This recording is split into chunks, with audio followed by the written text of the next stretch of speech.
We are about to embark upon a series of strange and exciting, dangerous adventures. Adventures that will lead us to all parts of the world. Hello and welcome to another Bad Comic Review. This time we are looking at The Army of Darkness 1979, Issue 1. This is a 5-part miniseries from Dynamite in 2021, written by Rodney Barnes, art by Tom Garcia, colors by Dini Ribeiro, letters by Troy Pateri. I have cover A by Jason Sean Alexander, edited by Joe Rybant. Cover's pretty good, got me to buy the book, and it does kind of relate to what's going on in the book because there are deadites and ashes in it, so I guess that works. The book is a bit gory, so be aware of that because this is a horror book. We start off in the 1970s with various gangs getting together. It is very much a scene right out of the Warriors. And a new gang shows up called the Warlocks, and they have the Necronomicon, and they begin to wipe out a bunch of other people. Their leader's a guy named Bishop, and he seems pretty fast and loose with the spells. Meanwhile, in 2021, Ash is getting a job as a lumberjack when he is pulled back through time to the 1970s, and he meets a gang called the Half-Dead. They don't know what's going on, but they think he's related to whatever the Warlocks are up to. They quickly capture him and are threatening to torture him when a bunch of deadites show up, and things get crazy. I have to admit, this was actually a pretty fun story. It's very tongue-in-cheek. The Warrior references were funny. If you haven't seen The Warriors, I recommend that movie before reading this. Some of the jokes will make a little more sense. And the characters were pretty interesting as well. This gang, the Half-Deads, they actually seem pretty interesting. They could have been a bit more generic, and I think it would have hurt the book if they were. So good job not being lazy on the moderate character development, but I think the miniseries has some potential. I'm real interested to read issue 2. The deadites looked pretty weird and creepy, and this gang, the Warlocks, they seemed interesting. There's a nice twist on the Army of Darkness and Evil Dead themes. So I'm looking forward to reading the second issue, and I'm gonna recommend this. I thought it was a really fun Army of Darkness story, and I have the other 4 issues, so I'm hoping it'll be at least as good as some of the others, and it so far appears to be better. Also, the colorist did a great job. There's some really good coloring in here. The art's not bad. I didn't have too much of a problem with it. It's a little bit better than the average Dynamite book. There were a few times when the stock on Ash's shotgun looked a little weirdly long, but I think that was just failed perspective shots. Otherwise, I thought the art wasn't too bad. It was better than you usually see in Army of Darkness. Not my favorite by any stretch of the imagination, but it didn't hurt the story, which was very, very important for me, because bad art can ruin a good story. I didn't feel cheated for the $4 I paid for it 2 years ago, and I'm going to recommend this one. I thought it was pretty fun. That's going to do it for this episode. Thank you so much for listening and supporting the channel. If you enjoyed the video, please hit the like button, and don't forget to subscribe so you don't miss future reviews. If you'd like to help the channel out in other ways, links are in the description to various support methods, and as always, we hope to see you on the next one. We are about to embark upon a series of strange and exciting, dangerous adventures. Adventures that will lead us to all parts of the world. Hello and welcome to another Bad Comic Review. This time we're looking at Army of Darkness 1979, Issue 2. This was written by Rodney Barnes, art by Tom Garcia, color by Dini Ribeiro, letters by Troy Pateri, edited by Joe Rybant. I have cover A by Francesco Mattina. It's a well done cover, it just doesn't tell you anything at all about what's going on in the book or what 1979 has to do with anything. There's no indication at all that this book is anything other than a splatterfest. It's well done though for just a pinup. So the Warlocks have encountered some more people, including police and a baseball themed gang. Again, another inspiration from the movie The Warriors. And the leader of the Warlocks, known as Bishop, uses his powers to deal with that. Meanwhile, Ash and the Half-Deads are still dealing with the deadites, and when that is all said and done, their leader is dead and Ash gets nominated to that role. And Ash uses his typical charm and sarcastic statements to immediately start hitting on one of the women in the Half-Dead, and she is reciprocating because he is so adorable. Now things get a little worse. We do learn the motivation of Bishop is to conquer the world, and he's going to use the Necronomicon to that end. But while Ash and his new friends are looking for the Warlocks, they have a new problem in another gang called the Panthers, and a subway fight ensues. We're left with a cliffhanger ending that does not look good for our hero, but overall I thought this was a pretty fun story. story. The art's okay. It's not great. It's not terrible. It's not the best I've ever seen, but it gets the point across. So I'd call it functional. I thought the story was fun though. It does have that kind of Army of Darkness feel to it, and I think as a miniseries, it's probably going to be just fine. This is not a great jumping on point. It's okay. You could get away with it because they do kind of summarize the events of last issue, but I would definitely say you'll want to read the whole thing if you can. But if you're an Army of Darkness fan, you'll probably like what they're doing here, especially if you liked the movie The Warriors. There's going to be a lot of both for you to enjoy. So if you get a chance to check it out, I would recommend it. I wouldn't pay more than cover price for it though. That would be excessive. Most likely you should be able to find these in a bargain bin for $1 or $2. I'm not sure if this was in trade paperback. I think it was, so it might be worth tracking down that way too. But it's a fun story. It's just not spectacular art, and it's got some really funny moments. But that's going to do it for this one. Thank you so much for listening and supporting the channel. If you enjoyed the video, please hit the like button and don't forget to subscribe so you don't miss future reviews. If you'd like to help the channel out in other ways, links are in the description to various support methods. And as always, we hope to see you on the next one. We are about to embark upon a series of strange and exciting, dangerous adventures.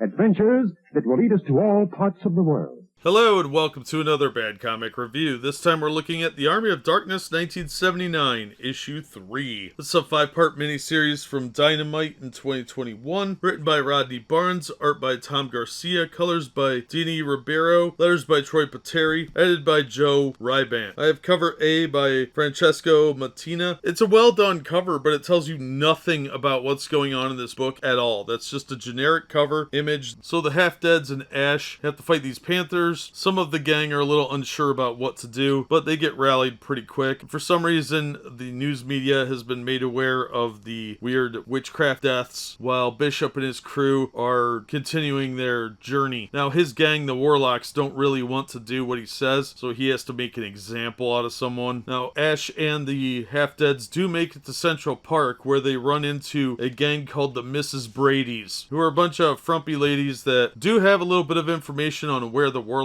are, but Ash may have a traitor in his midst. Overall, I thought it was a pretty good story, actually. The art is okay. It's not my favorite, but it's not bad for Dynamite. People's faces are a little too elongated, but overall, I didn't hate it. It's not the worst thing I've seen out of Dynamite. It's just not the best you're ever going to find. But I thought the story was a lot of fun, and there's some decent jokes in here. It definitely is an homage to the Warriors and the Evil Dead franchise. So if you like those movies, you're still going to like this. But I didn't feel cheated for my $4, largely because it was such a fun adventure, and I'm looking forward to reading the next issue. So if you get a chance to check this out, I would recommend it. I wouldn't pay more than cover price for it, but you should be able to find it in a bargain bin for about half price. So keep your eyes open and you can probably get it for a reasonable cost. That being said, that's going to do it for this episode. Thank you so much for listening and supporting the channel. If you enjoyed the video, please hit the like button and don't forget to subscribe so you don't miss future reviews. If you'd like to help the channel out in other ways, links are in the description to various support methods. And as always, we hope to see you on the next one.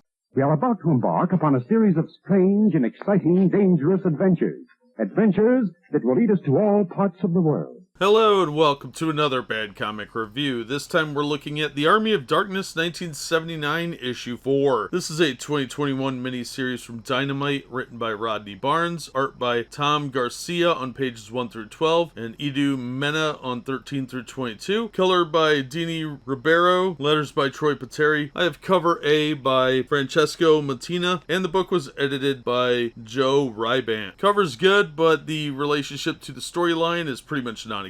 It's a little too dark too, but I like the use of the reds. It would be a really cool cover if it related to anything in the book, but it doesn't. It's just a pin-up that they probably had laying around. There's nothing particularly 70s about it. It's just a slightly overly dark image of Ash holding what looks like an orc's head. So Ash is relaying the past events from different miniseries and how the Necronomicon has affected his life. He is, of course, breaking the fourth wall, and when somebody asks him who he's talking to, he just points to the viewer. Found that slightly annoying, but I get what they were going for. So Ash and the other near dead are trying to figure out what to do while Lilith infiltrates the Warlocks. It looks like she may be working undercover, but it's hard to say. Is she a double agent or not? Ash gets easily distracted by a disco, and he's got some Saturday Night Fever, and thankfully he is a pretty groovy fella, but the disco guys that run the place are their own gang. Turns out there's quite a few gangs in New York at this time, and Ash actually takes somebody out in a hilariously 70s lady's way. Meanwhile, the Warlocks are dealing with several other gangs. There is a meetup to discuss what to do about the Warlocks. It's an impromptu meeting, so Bishop is able to take out quite a few gangs at one time. It's not looking real good here. Overall, the story was a lot of fun. Some of the jokes were pretty good. There's some nice homages, BG references, and of course this is very much inspired by the Warriors and obviously Army of Darkness. The art transition was at a really kind of weird point in the book, so I thought it was a bit jarring. Like, I don't mind the first artist. He did the first couple issues and it was fine. Just the faces look a little bit elongated for my taste, but the second artist has a completely different style.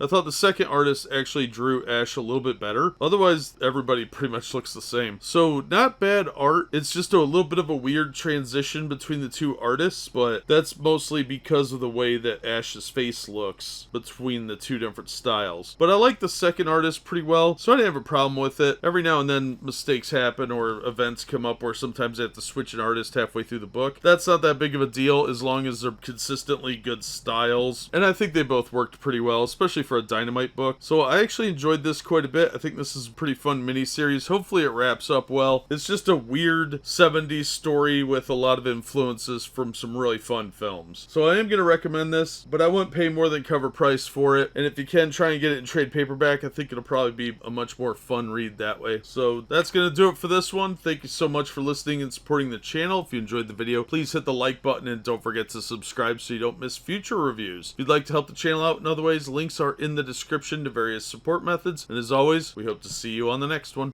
We are about to embark upon a series of strange and exciting, dangerous adventures.